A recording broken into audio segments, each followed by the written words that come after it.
नमस्कार, मैं हूं अंकुर। आप देख रहे हैं सत्यनिधि का न्यूज बुलेटिन। एक नजर डाल लेते हैं अब तक की खबरों पर। शंकराचार्य विवाद के बीच बुजुर्ग साधु का आया वीडियो, बोले पुलिस ने जूते से कुचला मर जाता। कांग्रेस ने एक वीडियो अपने आधिकारिक एक्स अकाउंट से ट्वीट किया है, जिसमें एक बुजुर्ग साधु पुलिस द्वारा कुचले जाने की व्यथा बता रहे हैं। वो कहते हैं लाठी नहीं जूते से कुचला है, बहुत बुरी तरह मारा गया है, दोबारा मारते तो मर ही जाता। कांग्रेस ने लिखा, ये कहना है 85 साल के बुजुर्ग साधु का, जिन्हें बीजेपी सरकार की पुलिस ने बूटों तले रौंदा है। कल जब शंकराचार्य श्री अभिमुक्तेश्वरानंद जी के साथ दुर्व्यवहार किया गया, उस वक्त इन साधु की भी पिटाई की गई। ये शर्मनाक है, नरेंद्र मोदी को माफी मांगनी चाहिए। माघ मेला विवाद पर शंकराचार्य का अनशन। शंकराचार्य बोले क्षमा नहीं किया जा सकता है। शंकराचार्य बोले पुलिस ने संतों को पीटा, बोले कल भीड़ में हमें मार दिया जाता। प्रयागराज के माघ मेले में मौनी अमावस्या पर ज्योतिष पीठ के शंकराचार्य स्वामी अभिमुक्तेश्वरानंद सरस्वती और प्रशासन के बीच भारी विवाद हो गया। भीड़ के दबाव के कारण रोके जाने और अनुयायियों के साथ हुई धक्का मुक्की और मारपीट से नाराज शंकराचार्य बिना स्नान किए वापस लौट आए और धरने पर बैठ गए। अब उन्होंने प्रेस कॉन्फ्रेंस कर प्रशासन व सरकार पर तीखा हमला बोला। उन्होंने सवाल उठाया कि क्या किसी साधु संत या सनातनी को गंगा स्नान के लिए अनुमति लेनी होगी। उन्होंने कहा कि क्या कोई बच्चा अपनी मां से मिलने के लिए अनुमति लेता है। उन्होंने प्रशासन पर परंपरा को खंडित करने का आरोप लगाते हुए कहा कि माघ मेले में अनादिकाल से सम्मान के साथ स्नान की परंपरा रही है, जिसे अपमानित किया गया है। उन्होंने कहा कि मेला प्रशासन ने जो किया वो माफी के लायक नहीं है। शंकराचार्य ने एक पीला पटका दिखाया जिसमें शिष्य का खून लगा हुआ था। कल की मारपीट में शिष्य घायल हुआ था। शंकराचार्य ने कहा कि पुलिस एक दिन में 4 प्रेस कॉन्फ्रेंस करती है और कहती है कि शंकराचार्य के समर्थक और शिष्यों ने उदंडता की। शंकराचार्य ने कहा कि अगर कोई उदंडता करता है तो प्रशासन को हमसे बात करनी चाहिए थी, ना कि हमारे लोगों को इस तरह मारना चाहिए था। कल बार बार मुझे पालकी से उतारने की कोशिश की गई, खींचतान कर रहे थे, उसी भीड़ में हमें मार भी दिया जाता, हमारे लोगों को भी मार दिया जाता। अगर लोग मरते तो शंकराचार्य को दोष दिया जाता और कहा जाता कि शंकराचार्य के स्नान के दौरान भगदड़ मची और लोग मारे गए। वहीं यूपी के पूर्व मुख्यमंत्री अखिलेश यादव ने भी कल संतों और पुलिस का वीडियो जारी करते हुए कहा था, साधु संतों, भक्तों, श्रद्धालुओं के साथ अप्रिय व्यवहार का समाचार दुखद है। भाजपा सरकार दिव्य भव्य के दावे से पहले सभ्य बने। शंकराचार्य के समर्थन में कांग्रेस का हमला। कांग्रेस बोली पीएम करें हस्तक्षेप, नहीं तो आप सनातनी नहीं धनातनी है। कांग्रेस ने कहा कि बीजेपी अपने भक्तों को भी बनाती है मूर्ख। कांग्रेस बोली हम ये राजनीति नहीं करते, बर्दाश्त भी नहीं करेंगे।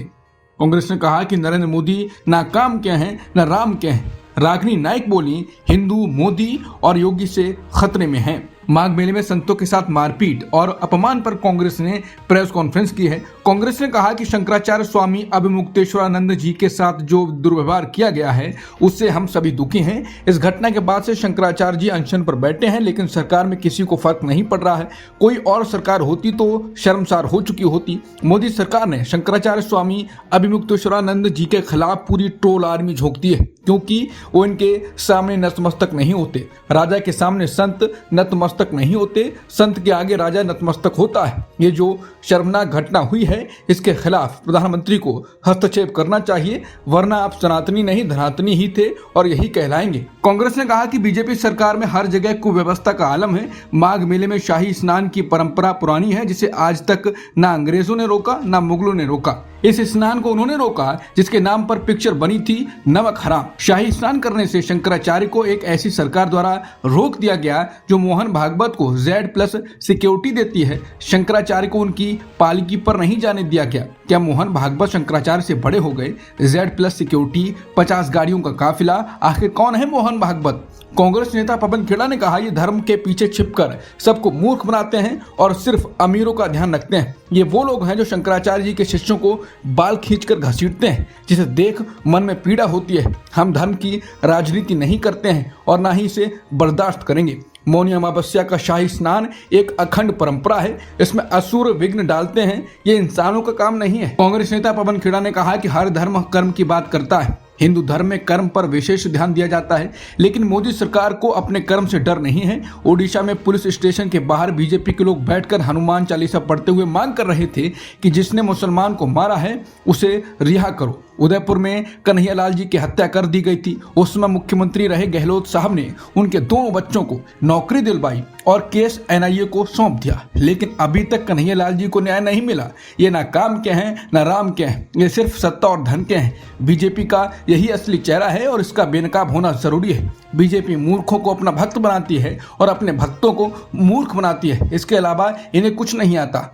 कांग्रेस ने कहा कि नरेंद्र मोदी 12 साल से सत्ता में है और जिनकी मेहरबानी से ये सत्ता में बैठे हैं उनके साथ कैसा सलूक किया जा रहा है ये दुनिया देख रही है। सत्ता में आने से पहले नरेंद्र मोदी ने कहा था मैं हिंदुओं का मसीहा हूं और अब्दुल का इलाज करूंगा। ये कहकर इन्होंने 12 साल तक राज किया। 80,000 रुपए किलो के मशरूम खाए, डायमंड फेशियल करवाया, करोड़ों रुपए के 2 जेट खरीदे, महंगी गाड़ियों में घूमते हैं, महंगे महंगे कपड़े पहनते हैं। इनकी सियासत में मुसलमानों का क्या स्थान है वो भी हम सभी जानते हैं, लेकिन ये वीडियो दिखा रहा है कि नरेंद्र मोदी जिस थाली में बैठते हैं उसी में छेद करते हैं। सच्चाई यही है, नरेंद्र मोदी ना काम के हैं ना राम के हैं। कांग्रेस नेता रागिनी नायक ने कहा हिंदू अगर खतरे में है तो मोदी और योगी से है। बैतूल में स्कूल को मदरसा बताकर तोड़ा गया, निजी जमीन पर बना स्कूल ढहा, प्रशासन घिरा।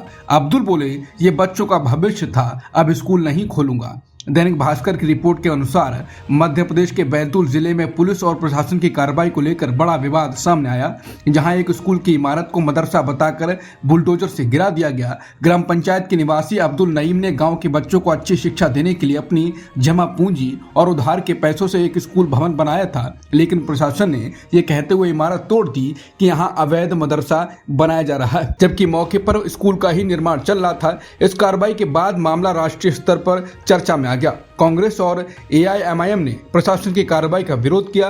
वहीं प्रशासन अब सफाई दे रहा है कि यह कार्रवाई पंचायत की ओर से की गई थी। गांव के सरपंच रामरती कंगाले के पति मदन कंगाले ने बताया कि अधिकारियों ने इसे मदरसा बताया, लेकिन जब वो मौके पर पहुंचे तो वहां कोई मदरसा नहीं था। यह अब्दुल नईम की निजी जमीन थी और वो स्कूल बना रहे थे। गाँव के उप सरपंच संदीप उइके के मुताबिक शनिवार 10 जनवरी को एसडीएम और तहसीलदार गाँव पहुंचे और निर्माण रोकने का आदेश दिया। रविवार शाम 7:30 बजे पंचायत सचिव ने अब्दुल नईम को नोटिस देकर कहा कि सोमवार दोपहर 3 बजे तक खुद भवन गिरा दें वरना बुलडोजर कार्रवाई की जाएगी। इसके बाद इमारत तोड़ दी गई। वहीं नईम कहते हैं कि मुझे अब स्कूल नहीं खोलना, मैंने ये नहीं सोचा था कि मेरी स्कूल खोलने की छोटी सी बात को लेकर इतना बड़ा बवाल हो जाएगा। मैं तो बस कुछ बेहतर करना चाहता था। अब अगर सभी सहमत भी हों तो भी मैं स्कूल नहीं खोलना चाहता, क्योंकि मैं बेवजह की बातों में नहीं उलझता।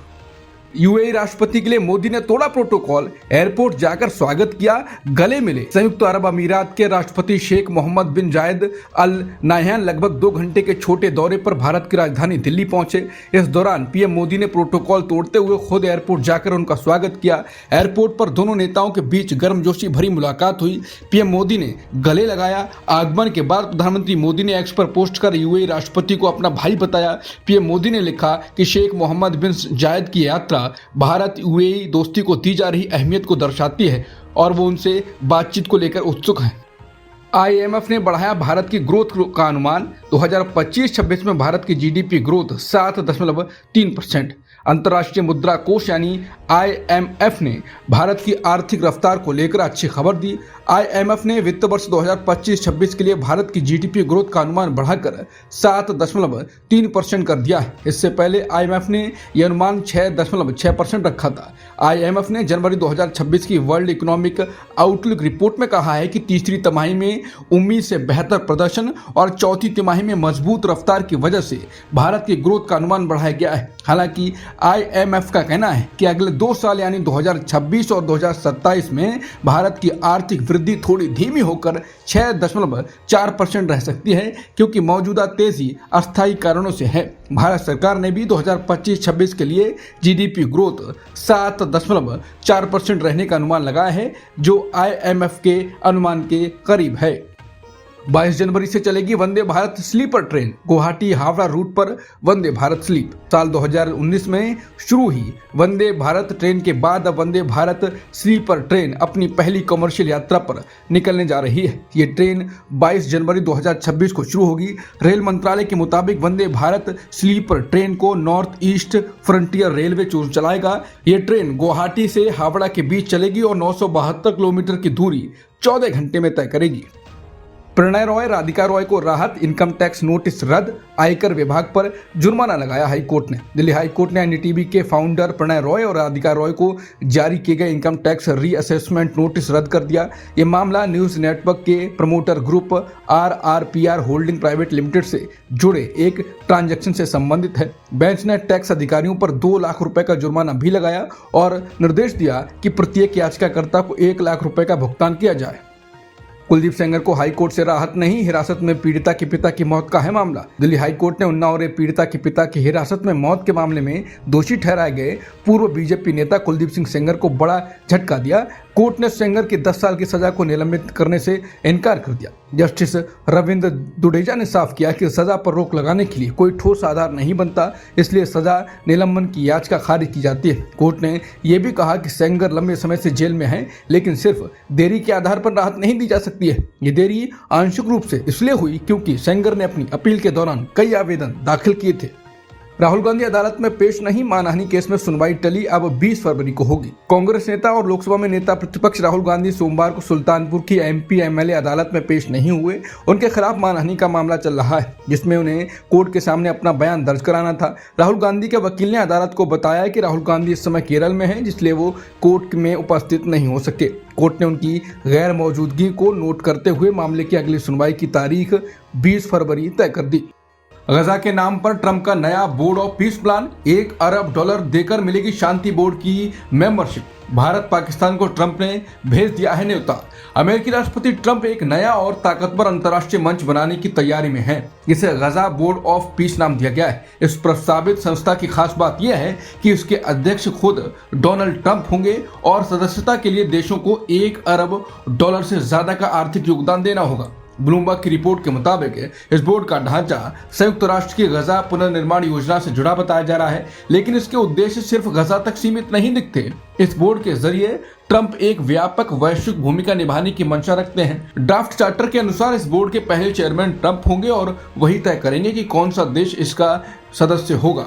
फैसले बहुमत से लिए जाएंगे और हर सदस्य देश को एक वोट मिलेगा, लेकिन हर निर्णय पर अंतिम मंजूरी चेयरमैन यानी ट्रंप की होगी। इस प्रस्ताव ने अंतर्राष्ट्रीय राजनीति में हलचल मचा दी है। कई देशों के लिए ये सवाल खड़ा हो गया है कि क्या ये वास्तव में शांति के लिए मंच है या अमेरिका के नेतृत्व को मजबूत करने का नया तरीका। अमेरिकी राष्ट्रपति ट्रंप ने भारत को अपने प्रस्तावित अंतर्राष्ट्रीय मंच बोर्ड ऑफ पीस में शामिल होने का न्योता दिया। ये बोर्ड गजा में शांति प्रक्रिया से जुड़ा है, लेकिन इसके नए चार्टर के मुताबिक इसका दायरा अब वैश्विक शांति और संघर्ष समाधान तक बढ़ाया गया है। भारत के लिए ये न्योता इसलिए अहम माना जा रहा है क्योंकि इस बोर्ड की अध्यक्षता खुद ट्रंप करेंगे, वो भी व्यक्तिगत तौर पर। अगर भारत इस निमंत्रण को स्वीकार करता है तो उसे ऐसे संगठन का हिस्सा बनना होगा जिसकी कमान सीधे ट्रंप के हाथ में होगी, चाहे भविष्य में वो अमेरिकी राष्ट्रपति ना हो। इस बोर्ड में स्थायी सदस्य बनने के लिए पहले साल में $1 अरब का योगदान देने की शर्त रखी गई है। ये राशि गजा के पुनर्निर्माण के लिए बताई गई है। अगर भारत ये राशि नहीं देता तो उसे केवल 3 साल की अस्थायी सदस्यता मिलेगी। ग्रीनलैंड को लेकर ट्रंप का सख्त रुख, बोले फैसला लेने का समय आ गया है। अमेरिका के राष्ट्रपति ट्रंप ने ग्रीनलैंड को लेकर अपना रुख और सख्त कर लिया है। ट्रंप ने डेनमार्क पर आरोप लगाया कि वो पिछले कई दशकों से ग्रीनलैंड पर बढ़ते रूसी सुरक्षा खतरे को रोकने में नाकाम रहा है। ट्रंप ने साफ शब्दों में कहा कि अब फैसला लेने का समय आ गया है और ये होकर रहेगा। ग्रीनलैंड विवाद पर यूरोप ट्रंप आमने सामने, यूरोप का साझा कड़ा संदेश, बोला मिलकर जवाब देंगे।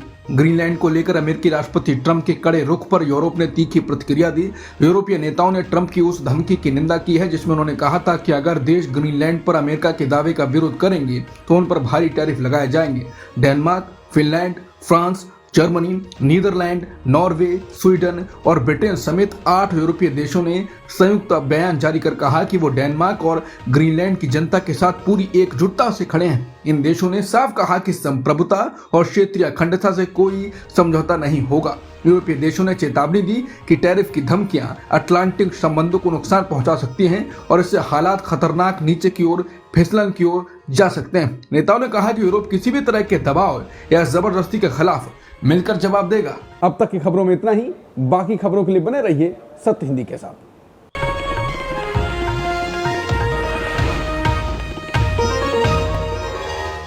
Copyright disclaimer under Section 107 of the Copyright Act 1976. Allowance is made for fair use for purposes such as criticism, comment, news reporting, scholarship, and research. Fair use is a use permitted by copyright statute that might otherwise be infringing.